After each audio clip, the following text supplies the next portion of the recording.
This is Shaena Peterson with Let's Talk Tillamook.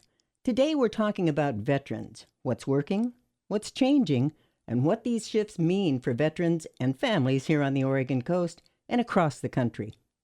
Joining me is Dr. Kai Hunter, Oregon Marine veteran and CEO of Iraq and Afghanistan Veterans of America, one of the nation's leading voices on veterans policy, healthcare access, and advocacy. Together, we'll look at the current state of veteran services, how federal decisions are affecting care and benefits, what veterans are experiencing on the ground, and what communities can do to help. Good afternoon, this is Shaena with Let's Talk Tillamook, and today Dr. Kai Hunter is with us, Oregon Marine veteran, CEO of Iraq and Afghanistan Veterans of America. Thanks for joining us, Kai. Tell us a little bit about your background and what inspired your advocacy work for our veterans. Thank you so much for having me. It is wonderful to be able to share both my story and the work we're doing for veterans, especially here in my home state of Oregon. So I'm a Marine by my background. I was a Cobra pilot. That's an attack helicopter pilot with many, many tours in Iraq and Afghanistan, really during the height of those wars. And then I finished up my active duty time in the Office of Legislative Affairs at the House of Representatives. And that was a really, really eye-opening time for me. I was a Marine. I was used to going down range and doing the hard war fighting thing, right? Where I showed up on the hill and I really learned, how important policy and lawmaking is to the things that touch veterans' lives every single day. I was there on the Hill while we were going through the repeal of Don't Ask, Don't Tell, as well as the initial work around the repeal of women in ground combat exclusion. And one of the things that really stood out to me was the importance of really marrying both the data and research on public policy with advocates who can tell their stories and bring those data to light in meaningful ways. And so when I was looking at what I was going to do next, what really hit me was I need to go into public policy research in order to do better advocacy, because there were so many topics, whether it was women in the military, whether it was how we are seeing a lot of changes in our personnel policies that didn't have that hard, robust research behind it. There were a lot of stories, and people were coming with their stories, but they didn't have the research. And so I took it upon myself to say, I'm going to go do the research so that I can better arm the people with the best stories out there, to include myself, right? As a woman who had multiple combat tours, I didn't want to go and just say, here I am as a sort of N of one, someone by myself, but really to be able to say, my experience is indicative of the larger experiences that women had, and here's how we can address policy changes to both improve the lives of those that are serving, life after service, and continue to attract the best and brightest to defend our country. Kai, I'm so glad that we're getting in touch. I mean, I appreciate your comments. I was wondering, what's the current status of our veteran services in America? What's working? Where are our veterans falling through the cracks? Yeah, so I think if we look at the state of veteran services, we see both some amazing success stories and some areas that we're really struggling to keep up. I think on the success side, because there's enough doom and gloom out there, we should talk about some happy things that we have here right now.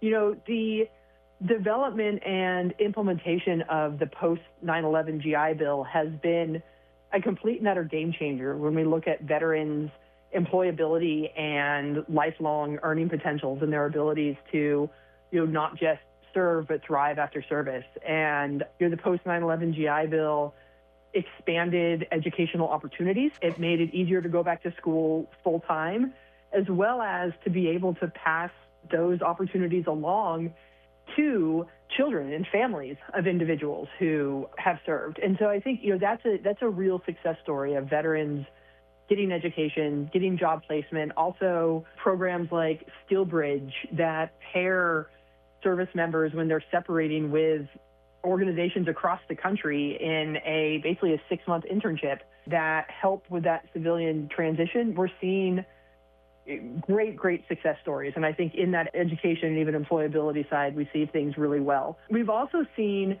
real strong improvements in healthcare for women veterans recently with the passage of the Deborah Sampson Act, which ensured that all VA facilities had female primary care providers available so that if women were more comfortable with a female primary care provider, they were able to get one. It also recently has been enacted that women can make gynecology appointments without referrals, right? So to be able to go direct to get women-specific health care. We've seen improvements in mammogram screenings for women, particularly those that were exposed to burn pits. And we know that there's a higher incident rate of breast cancer, so lots more early detection, right? So we've got, I think, some positive stories that we've seen, particularly in serving women veterans. Also, more broadly, we've seen with the PACT Act, it has opened up VA care for tens of thousands of veterans who otherwise wouldn't have known they were eligible. Really, the outreach from the PACT Act to people who didn't know what they were eligible for and didn't understand the importance of VA care has really expanded that care and access. And that's something, again, that's absolutely fantastic. But that does not mean that everything is great. I think we've seen some concerning or troubling action even in the recent years. The most recent reporting from the VA comes out that there are tens of thousands of vacant mental health provider positions. And we know that mental health is very, very important. We know from the surveys that we do of our members that veterans want to get mental health care from a VA provider because they are culturally competent to understand the circumstances that our veterans went through, and the VA hasn't been able to recruit or retain these positions, and so veterans are falling through the cracks there. We've seen a shifting of care from VA direct care to community care in a way that has increased wait times, particularly for mental health care appointments, where now it's looking at 35 to 40 days to get an initial screening appointment because resources have been shifted away. Go ahead. No, that's just what I was going to ask you about the impact of this administration. Is that, there's some policy decisions and budget priorities, and that is particularly when it comes to health care and disability benefits and mental health services. When you say 35, 45-day wait, that's critical. It should be the next day. Yeah, and so we've seen that. We've also seen, the shifting of funds from shifting of funds from VA direct care into community care has made wait times worse, particularly in rural areas. And I think here in Oregon, I think people often think of Oregon as like Portland and Eugene, right? Big cities, which are great, but there are thousands of rural veterans in Oregon. Traveling over that hill in the wintertime is no picnic, that's for sure.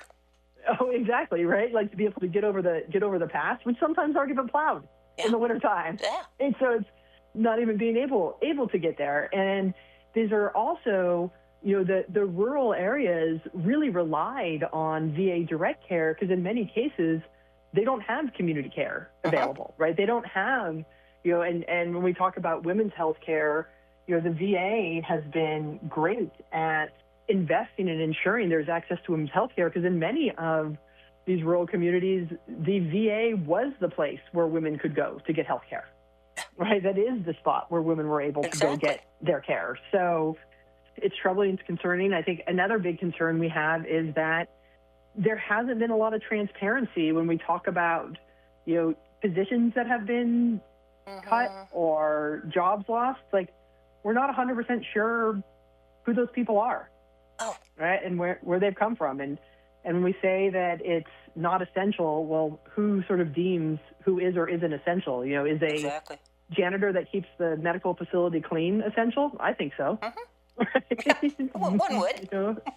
Thinking about that, what are you hearing from our veterans? What does it look like on the ground for our veteran and their families?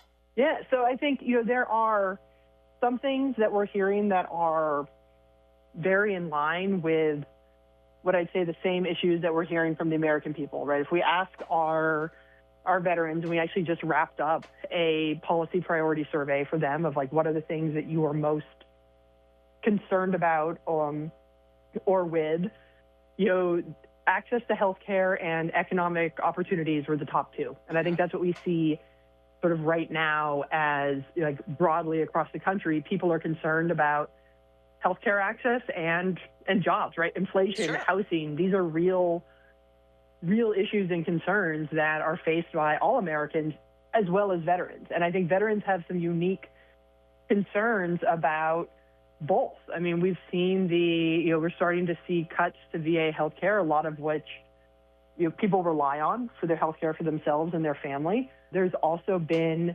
discussions of using the VA home loans and making VA home loans more expensive in order to offset some of the costs to veterans healthcare. And there's a lot of concern about that. VA home loans are largely a reason that many veterans can buy a house, right? That's how my brother got his first home and his second. Exactly. I've used it on 3 homes now, right? Yeah. I've used it. It's why I was able to. It's actually why my husband and I were able to move to Oregon.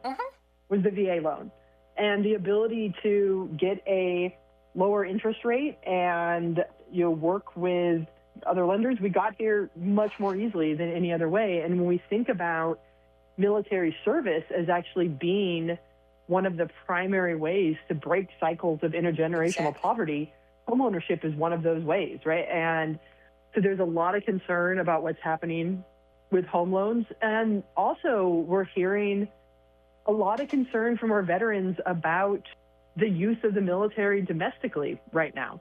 We're getting a lot of feedback and concerns about how are the people who are being deployed to American cities, how are they going to be taken care of after this, right? And whether you agree or disagree with the use of the Guard or active duty troops in U.S. cities, we're creating a completely different type of veteran than we've had before in terms of what it means for mental health, what types of PTSD they might be experiencing coming out of this, and how the politicalization and the political rhetoric surrounding their actions may have long-term impacts on their health and well-being. And our memberships are very, very concerned about that.